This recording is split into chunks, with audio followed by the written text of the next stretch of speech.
नमस्कार संगमनेरकरांनो, मी विजया मांडे। मी आज आले होते आयन फ्रेश लॉन्ड्री येथे। तर तुम्ही सुद्धा संगमनेर येथे ड्राय क्लिनिंग साठी ऑप्शन शोधताय का?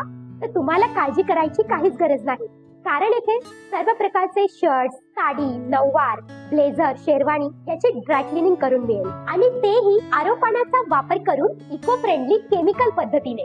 आयन फ्रेश हे अत्याधुनिक तंत्रज्ञानाचा वापर करून ड्राय क्लिनिंग करतात। तसेच त्यांच्याकडे फ्री पिकअप आणि ड्रॉप सर्व्हिस सुद्धा उपलब्ध आहे। तर मित्रांनो, तुमच्यासाठी आनंदाची बातमी ही अशी की अयोध्या श्रीराम मंदिर प्राण प्रतिष्ठेनिमित्त आयन फ्रेश तुम्हाला देत आहे एक स्पेशल ऑफर। ती म्हणजे तुम्हाला दिनांक 20, 21 आणि 22 जानेवारी रोजी सर्व प्रकारच्या ड्राय क्लिनिंग वर 22% सूट मिळेल। तर आहे ना आनंदाची बातमी? अहो मग विचार कसला करताय? मी तर आले, तुम्ही सुद्धा आयन फ्रेश लॉन्ड्रीला नक्की विजिट करा।